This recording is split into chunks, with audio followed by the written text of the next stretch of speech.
Eh bien, bonjour à toutes et à tous, c'est Boritnus. On se retrouve aujourd'hui pour une nouvelle vidéo sur Minecraft modé. Alors, dans le dernier épisode, j'avais construit cette ferme et on s'était rendu compte qu'on avait un item, donc le God Harvest Band, permettait d'accélérer cette production. Et la première chose que je vais vous montrer aujourd'hui, c'est qu'avec beaucoup de Ghost Harvest Band, en fait, on peut accélérer encore plus la production. Donc c'est-à-dire que si j'en mets plein dans mon inventaire et que je m'approche, là vous pouvez voir que c'est super rapide. Donc je vais pas le faire en très longtemps parce que sinon je vais me retrouver avec des milliards et des milliards de pouces. Mais dans le dernier épisode, si vous vous souvenez bien, je vous avais proposé, ou le troisième épisode, je ne sais plus, de ne se servir de ces items que à partir d'un certain épisode, par exemple l'épisode 15. Bon, vu que mes vidéos ne sont pas encore très connues et que vous ne devez pas vraiment les partager, je n'ai pas eu de commentaires. Mais c'est pour ça que du coup, j'ai pris la décision de ne pas m'en servir avant l'épisode 15. C'est pour ça que pour remédier à cet item, on a un autre item qui permet d'accélérer la maturité des plantes. Et cet item, c'est le Growth Accelerator que vous pouvez voir ici, qui vient de Mystical Agriculture. Et en fait, vous en placez sous la terre et ça va augmenter la production, la vitesse de maturité des plantes. Et j'en ai mis pas mal en dessous. Donc du coup j'ai détruit un peu le terrain. Mais comme vous pouvez le voir, ça ressemble à ça. Et c'est vraiment super pratique. Et c'est un peu moins OP que les Ghost Harvest Band. Mais c'est tout aussi efficace. Alors, sinon, aujourd'hui, le programme. Comme vous pouvez le voir, j'ai avancé sur la base, j'ai remis le portail du Nether et j'ai fait un petit truc assez sympa que je trouve assez stylé. J'aimerais bien avoir vos avis aussi. Et puis une petite plateforme ici pour pouvoir aller sur la mer. Mais aujourd'hui, j'ai prévu plein de choses pour la base et aussi pour l'aventure parce que ça fait 2 épisodes qu'on n'a pas été dans la Twilight Forest. Donc aujourd'hui, on va retourner dans la Twilight Forest pour combattre le prochain boss. Mais avant, on va s'occuper un peu de la base, puisque moi, j'aimerais pouvoir me servir de verre. Or, le verre, comme tout le monde le sait, c'est pas extrêmement beau. Mais, avec Tinker's Construct, on permet d'avoir de la clear glass. Et en fait, la clear glass, c'est tout simplement du verre qui est complètement transparent. Il n'y a pas de petits détails dessus, c'est totalement invisible. Et c'est exactement ça que je veux, parce que c'est vraiment super pratique et c'est super joli aussi. Et ça permet de ne pas avoir de verre tout moche au-dessus. Mais avant, il va falloir faire la petite structure de Tinker's Construct. Et je pense qu'on va s'en servir beaucoup.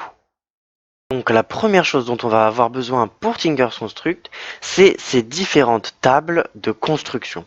On a la Tool Station, la Part Builder, le Pattern Chest et la Stencil Table.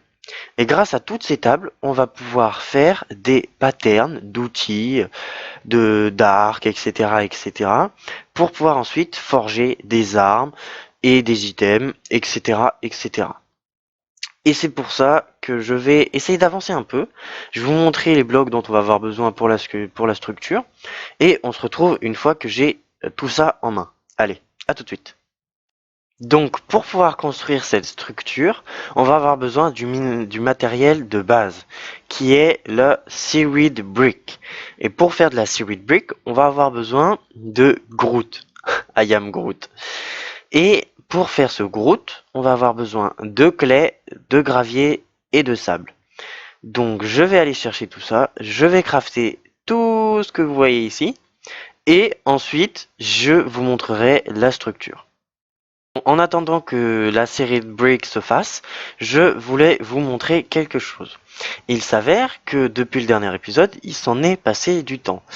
Et après avoir mis ces gros accélérateurs, je suis resté AFK et j'ai fait un petit système qui récupérait euh, l'inferium et qui l'envoyait directement dans notre crafter. Vous saviez, qui faisait du supremum.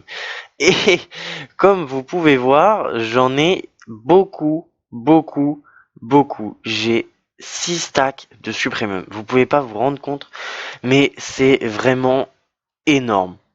Avec tout ça, en fait, je crois qu'on peut crafter tout ce qu'il y a dans le mode.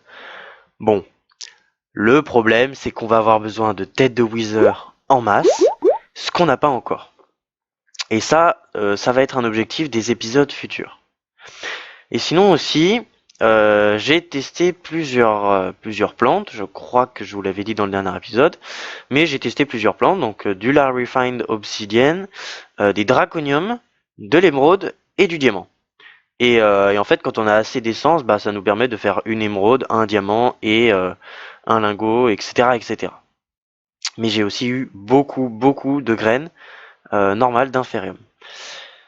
Donc, voilà, ça c'était la petite partie culture. Maintenant, place à l'action. Et voilà, alors dans ma main, dans mon inventaire là tout simplement, j'ai tout ce dont on va avoir besoin pour créer la sculpture. Étant donné que je ne sais pas exactement comment la faire, j'ai un petit bouquin, Material and You, qui va me permettre de savoir toutes les informations qu'il y a par rapport à Tinker's Construct. Et c'est vraiment super pratique quand on n'y connaît rien, ou encore quand on a besoin d'apprendre le mode. Voilà, voilà. Donc je vais faire la petite sculpture si j'arrive à trouver où est-ce qu'il faut aller, mais il me semble que c'est juste ici. Voilà. Et je vous rejoins après. Et voilà, on a notre belle petite structure de Tinker's Construct, la Tinker's Smeltery. Alors, les différentes parties. Nous avons de la Seaweed Grass, le contrôleur de la smelterie, le tank et le trou qui va permettre de récupérer ce qui a fondu à l'intérieur. Et comme vous venez de l'entendre, ça va avoir fondu. Donc pour le faire fondre, on va avoir besoin de lave. Heureusement pour nous, j'ai deux petits seaux de lave dans mes coffres. Alors on va tout de suite aller les mettre dedans. Voilà, c'est parfait. On va poser par exemple le petit truc ici. Et pour finir, la casting table, pardon. Et là, si je me souviens bien, on a juste à prendre du sable et en... Ah voilà, en fait, il faut aller dans la smeltery controller et poser le sable dedans. Et là, comme vous pouvez le voir, petit à petit, ça commence à chauffer. Et c'est ce qui va nous permettre de récupérer de la clear glass. Mince! Oh, j'ai fait une bêtise. Non. Bon, c'est pas grave. On a juste à reprendre et voilà, c'est parfait. Bon, en attendant que ça cuise, j'aimerais vous montrer les élévators de OpenBlocks. Ces élévators, ils ont différentes couleurs et ils nous permettent tout simplement de nous téléporter. Par exemple, on en pose un en bas et un en haut. Et quand on saute, on va se téléporter sur celui du dessus. Donc je vais en crafter quelques-uns et je vais vous montrer ça tout de suite. Et donc une fois qu'on a nos deux élévators, donc celui posé au-dessus de celui d'en bas, on a juste à faire un saut et on se téléporte sur celui du dessus. Et pour redescendre, on a juste à faire Shift et on redescend. Et ça va être super pratique parce que on va pouvoir faire des étages très facilement et c'est exactement ce dont j'avais besoin. Donc là, ce que je vais faire, c'est que je vais continuer d'avancer sur la glace, sur la base, puisque j'ai notre verre. Qu'est-ce que ça m'a fait? De la molten glass. Est-ce que par exemple, si je la faisais couler ici, alors franchement, je ne sais pas ce que ça va donner. Voilà, il faudra attendre un peu. Ok. Et pour récupérer, on fait. Et là, on a de la glass pane. Ok. Bon, ça n'est pas... Apparemment, ça n'est pas comme ça qu'on fait de la clear glass. Bon, je vais regarder sur le wiki et je reviens juste après. Ok les gens, alors c'est bon, en fait c'était bien ça, il fallait juste mettre du sable ou du verre dedans, et en fait le truc c'est qu'il fallait des casting bassins, ce qui permet de faire des blocs, et non la table que j'avais tout à l'heure qui permet juste de faire une plaque. Et grâce à ça, je peux faire de la clear glass, qui n'a absolument aucun trait, qui est totalement clean. Vous voyez, c'est transparent au milieu, c'est exactement ce que je voulais. Et malheureusement, j'ai été en manque de lave, alors je suis allé dans le Nether, et j'en ai profité pour me crafter cette Alchemical Bag. Bon, il était super simple à crafter, il vient de Project E, et il permet tout simplement d'avoir un énorme inventaire comme vous pouvez le voir ici. Il y a aussi le Bag of Holding de Extra Utilities qui est super bien, mais en début de partie il est quand même assez compliqué à crafter. Mais finalement j'en ai pas trop eu besoin et là comme vous pouvez le voir j'ai tous mes sauts de lave puisque ça demande énormément. Donc je vais mettre tout ça, je vais récupérer toute la clear glass que je peux et je vais vous montrer ensuite un peu l'aperçu de ma base. Bon, après avoir avancé un petit peu sur la base, j'en ai eu marre et je me suis dit que j'allais retourner dans dans la Twilight Forest parce que j'avais vraiment envie en fait, de combattre le prochain boss après la Twilight Leaf. Sauf que, comme vous le savez, j'ai dû recréer une map. Du coup, je n'ai plus accès à la Twilight Leaf ou encore au boss suivant.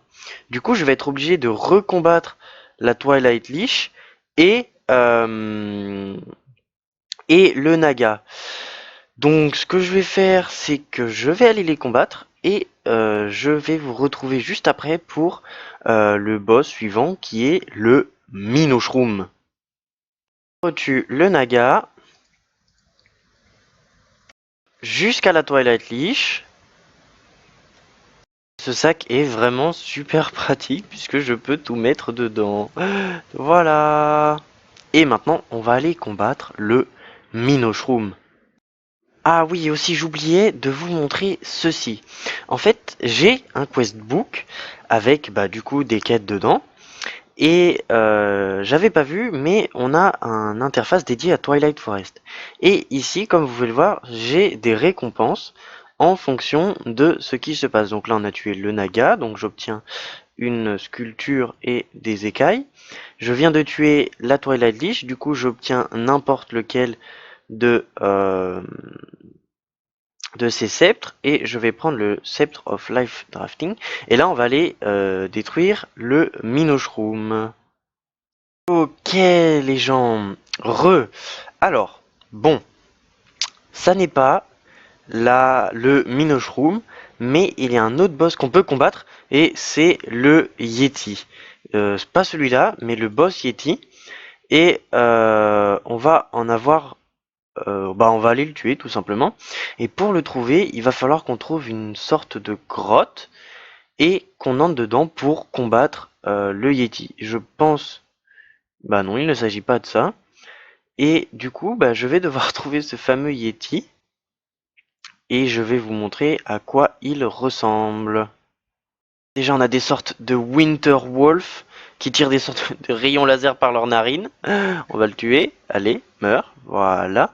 Et on récupère de l'Arctic Fur. Alors par contre, ça, je ne sais pas à quoi ça sert. Mais il me semble... Voilà, j'ai trouvé la grotte.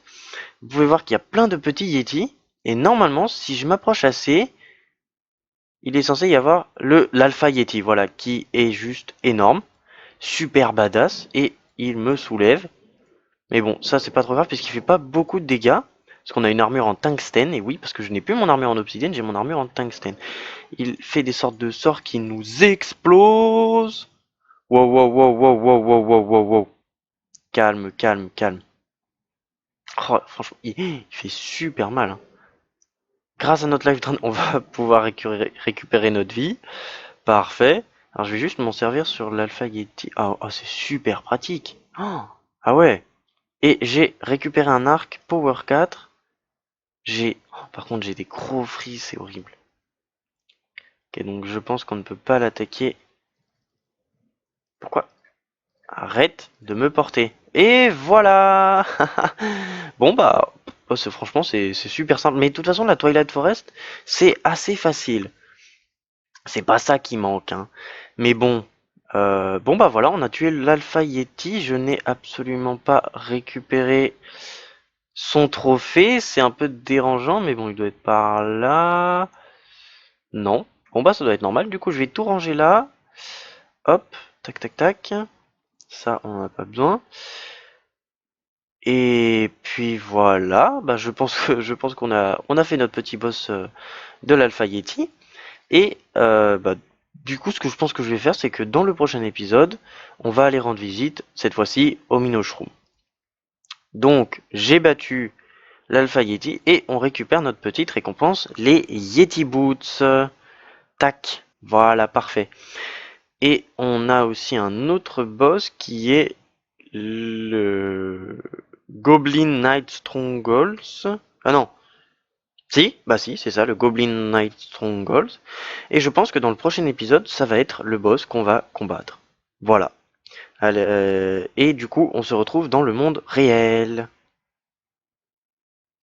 Alors, je viens juste de remarquer, mais on a un enchantement qui s'appelle Chills Attackers. Alors, je ne sais absolument pas à quoi ça sert. Donc, si vous avez des idées, dites-moi dans les commentaires. Je vais me renseigner de mon côté. Mais franchement, Chills Attackers, je ne comprends pas. Peut-être que ça va glacer les ennemis qui nous attaquent. Bon, on va pas faire ça avec un creeper, puisque sinon on va détruire la base. Alors, est-ce qu'on pourrait trouver une sorte de petit zombie? Ah voilà, parfait là-bas. On a un petit zombie qui va pouvoir nous attaquer. Alors franchement, si c'est ça, c'est super pratique. C'est ça, voilà, ça gèle. Ok, bah, bah nickel. Bah, c'est parfait parce que ça, du coup pour les boss, j'espère que ça va les ralentir. Est-ce que là, non, ça marche pas avec les squelettes. Si? Non, ça marche pas avec les squelettes. Bon, c'est pas grave. Bon, bah finalement, ces bottes, elles sont pas très très utiles, puisque si ça marche pas sur les squelettes, ça ne risque probablement pas de marcher sur les boss. Mais bon, tant pis, on verra bien. Alors, sinon, en début de, de série, j'avais découvert un architecte. Et cet archéologiste, nous échangeait des émeraudes contre des diamants, et contre l'archéologiste Hat. Et moi, je vous avais dit que c'est ça qui m'intéressait, sauf que j'avais oublié de le prendre. Du coup, c'est ce qu'on va faire maintenant, et comme vous pouvez le voir, on ne peut plus lui échanger. Est-ce que, par exemple, non, bon, tant pis. Ah, mes émeraudes. Et cet archéologiste Hat, bon, j'ai pas eu de retour parce que forcément, il n'y a pas beaucoup de personnes qui regardent mes aventures, mais je me demandais bien à quoi il pouvait servir. Eh bien, je ressemble à Indiana Jones et je vois pas trop ce que ça m'apporte. Est-ce que... Non, ça me donne pas un effet de night vision. Ok, bon, bah... Je pense que c'est juste de la déco, hein, pour un peu de d'RPG. Et bon bah déception, hein. Je m'attendais à un truc qui nous donnait night vision au moins. Mais bon, tant pis. Au moins on aura essayé. On sera plus frustré par ce que ça pourrait faire. Bon, étant donné qu'on vient de finir la Twilight Forest, enfin, un boss de la Twilight Forest, j'aimerais bien avancer déjà un petit peu sur l'automatisation de la fonderie. Parce que là, franchement, faire comme ça tout le temps, dès que j'ai besoin de verre, il me manque de la lave. Donc je disais, faire comme ça tout le temps et tout récupérer, ça prend du temps. Et pour récupérer ce qu'il y a dans les chaudrons, j'ai besoin de faire un clic droit. Et justement, grâce au modpack, grâce à Extra Utilities 2 en particulier, on a un Mechanical User. Et ce Mechanical User, il va tout simplement cliquer à notre place. Alors, vous voyez qu'on a une petite interface, mais il me semble que là, par exemple, vous voyez right click, je peux mettre left click aussi, donc là c'est attaquer et là c'est poser. Donc si je lui demande de faire un right click, donc ce qui nous intéresse pour récupérer l'intérieur, et que je fais generate click ou place bloc, et ben voilà, et ben là Je pense qu'il faut juste qu'en fait que je le mette devant quelque chose et ça les récupérera automatiquement. On va faire le test. On va le mettre juste devant ici. Et là, on va générer de clic. Non. Activate block with items. Ah. Ah. Bah voilà. Et bah comme vous pouvez voir, ça demande automatiquement de cliquer ici. Sauf que moi, ce que je veux, c'est que ça récupère aussi ce qu'il y a en dessous. Du coup, je suppose que je vais avoir besoin d'en mettre un deuxième en dessous pour que ça soit automatique. Donc, on va faire ça tout de suite. Ok, c'est bon, ça marche. Alors, pour que ça marche, par contre, j'ai dû faire Activate Block with Items, with Item, et là, vous pouvez voir que ça marche. Avec Generate Click, ça ne marche pas, je ne comprends pas pourquoi. Donc, j'ai juste le dernier Asset, mince. Et là, je vais juste, voilà. Ah, pourquoi ça me fait ça? Ok, bon, alors attendez, je vais régler ça. Bon bah ok, c'est bon, ça marche. La seule chose qui va nous manquer, c'est du sable. Et là, j'ai pas encore trop les moyens de faire une ferme automatique à sable. Bon, je sais, on en a autour, mais je préfère le garder. Et sinon, bah, je pense que dans le prochain épisode, on va faire une ferme automatique à sable, puisque là, j'en ai un peu marre de faire des machines, etc. Donc, voilà, voilà. Et c'est là qu'on arrive à la partie que je préfère, les Lucky Blocks.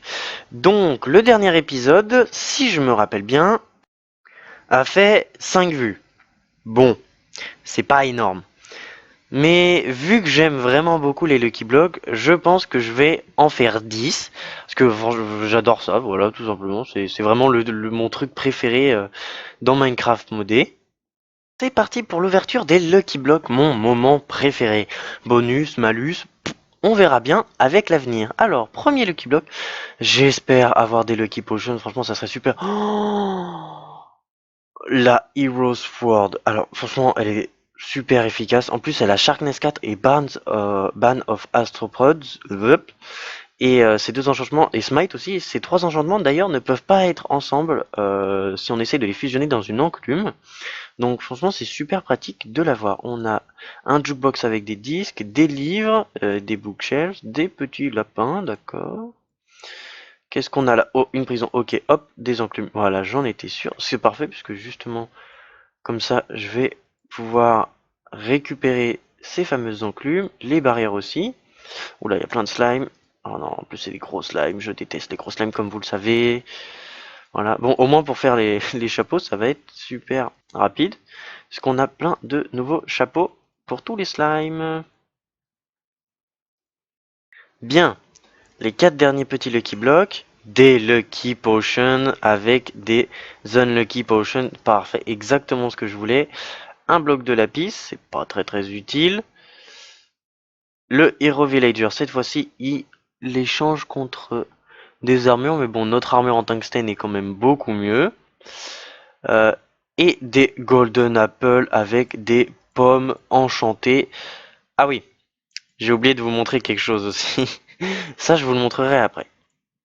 Alors, donc, la Lucky Potion. On va se les jeter dessus. Un effet de speed avec des cookies, ça on avait déjà eu, c'est pas très intéressant. L'effet de régénération. L'effet d'invisibilité, d'accord, speed 3 d'ailleurs. Euh, Qu'est-ce qu'on a eu là? J'en ai jeté une, ok, rien du tout. Ici, des gâteaux avec de la nourriture. Nickel, alors je vais juste mettre ça dans mon sac, parce qu'on a un sac, donc l'alchimie call bag, qui est vraiment super efficace. Toc, on va tout poser. Tout poser, tout prendre. Manger un bout du gâteau. Troisième. Avant-dernière de qui prochaine. Un cheval. Oh, parfait. Et un effet d'absorption. Est-ce que je peux lui monter dessus? Je crois qu'il faut que je sois pas. Oui, nickel. Oula, il m'a jeté. Viens ici. Nickel. Oh, en plus, on va super vite. Alors par contre, j'ai l'impression que je lui ai donné du sucre. Il peut manger du sucre? Les chevaux peuvent les chevaux, n'importe quoi. Les chevaux peuvent manger du Alors pourquoi ça ne veut pas que je reste sur lui? Ok, d'accord, je pense qu'en fait il est pas apprivoisable. Apprivoisiable. De l'XP, encore un effet de speed. Alors par contre j'ai un health boost. Ah oui, regardez, j'ai des cœurs en plus. Oh, ouais, c'est super bien. Ah, et j'ai plus de potions. Bon, vous savez quoi? J'ai envie de me faire un petit peu des unlucky potions. Allez, c'est parti, j'ai peur. Ok, d'accord. Une spider qui ne nous attaque pas parce qu'il fait jour. Parfait. On va s'enjanter une autre. De toute façon, j'ai plein de potions sur moi, donc ça va pas être extrêmement dérangeant. Alors là, on a un effet de wither plus un effet de poison. Ici, oh non, non, non, non, je suppose qu'il doit y avoir plein d'ennemis autour. Alors, un effet de slowness. Oh, c'est trop MD. Tous les effets de potion qu'on a. Et dernière unlucky potion. Hop. Et on a rien eu du tout. Est-ce que je suis bien en... Ah oui, je suis en hard en plus. Ah d'accord, ah, je pense qu'en fait ça a passé la difficulté en hard. Bon, bon bah voilà les gens, c'était... On me voit plus, je suis invisible. C'était l'épisode 5, non, 6, non 5 de Minecraft modé. J'espère qu'il vous aura plu. Abonnez-vous si vous voulez pouvoir savoir quand est-ce que je sors mes nouvelles vidéos. Et aussi, proposez-moi des jeux auxquels je pourrais jouer, puisque je vais bientôt avoir un nouvel ordinateur, puisqu'avec celui que j'ai là, il est un peu vieux et je peux pas faire grand-chose autre que Minecraft. Et si vous avez aimé la vidéo, lâchez un like, ça fait toujours plaisir, et puis moi, ça me motive pour pouvoir faire les vidéos. Allez, salut tout le monde!